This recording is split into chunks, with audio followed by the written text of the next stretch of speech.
Andy Burnham is amptelik Brittanje se nuwe eerste minister en die burgerregte organisasie AfriForum skop sy hake in om vir die behoud van Graaf Reinet se naam te veg.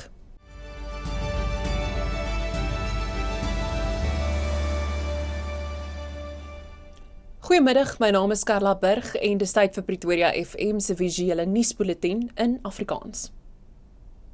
Die leier van die Britse Arbeidersparty, Andy Burnham, is vandag as Brittanje se 7de eerste minister in 10 jaar ingehuldig. Na Keir Starmer se bedankingstoespraak buite Downingstraat 10, het koning Charles III Burnham gevra om voort te gaan as eerste minister en so te dien. Burnham het in sy eerste toespraak gesê, die tyd het aangebreek vir Brittanje om vir die wêreld te wys dat hy sy politieke stabiliteit kan herwin. Hy het gesê die uitdaging is om die politiek te laat werk en dit beter te laat werk. Hy het ook gesê hy sal toesien dat die grootste veranderings van die afgelope 40 jaar aangebring word en dat politiek aangewend moet word vir probleemoplossing en nie om punte te wen nie. We have not been good enough and we need to be better. We will be.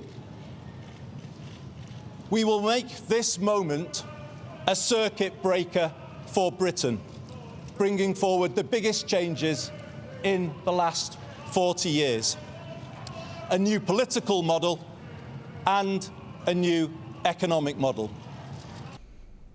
Burnham sal later vanjaar 'n 10-jaar roetekaart vir Brittanje bekend maak, waarmee hy die eilandnasie in die rigting wil stuur waar hy moet wees. President Cyril Ramaphosa het in sy weeklikse nuusbrief erken dat swak instandhouding, verouderde infrastruktuur en swak bestuur Suid-Afrika se waterkrisis vererger het. Hy sê die regering versnel pogings om toegang tot veilige en betroubare water uit te brei deur die nuwe nasionale watertoegangversnellingsprogram. Daar word ook op praktiese oplossings soos boorgate, reënwateropvangs en die herstel van bestaande watervoorsieningsskemas gefokus.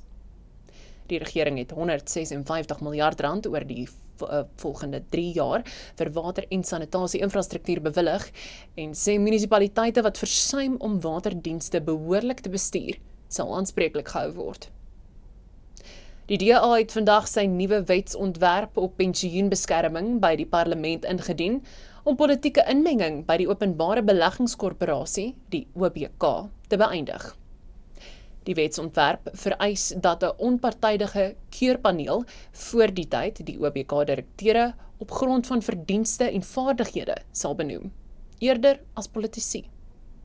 Volgens die DA sal die nuwe raad hulle eie neutrale voorsitter kies en niemand met politieke bande sal oorweeg word nie.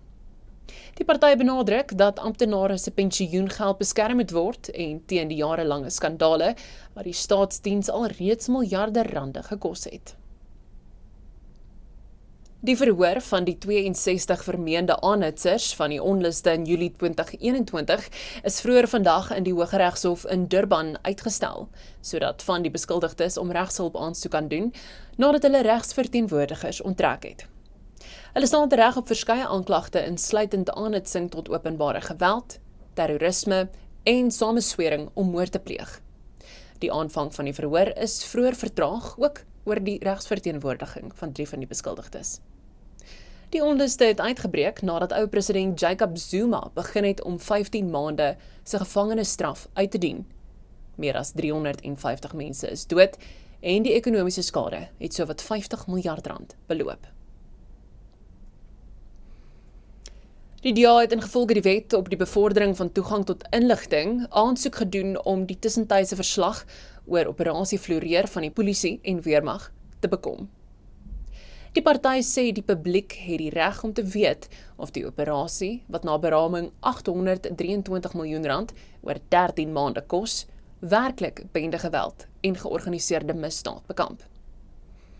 Die DA-LP en die lid van die Nasionale Raad van Provinsies, Nicolas Gottsel, sê die gebrek aan deursigtigheid is onaanvaarbaar en dat die DA daarom 'n PA-aansoeke by die Suid-Afrikaanse Polisiediens en die Suid-Afrikaanse Nasionale Weermag ingedien het.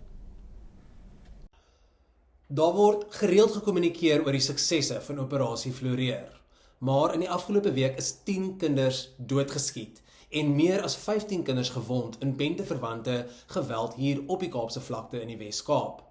Dit lyk nie of Operasie Floreer eintlik floreer nie. Dit is waarom die DA 'n PAIA-aansoek ingedien het om te vra waar hierdie suksesse behaal word.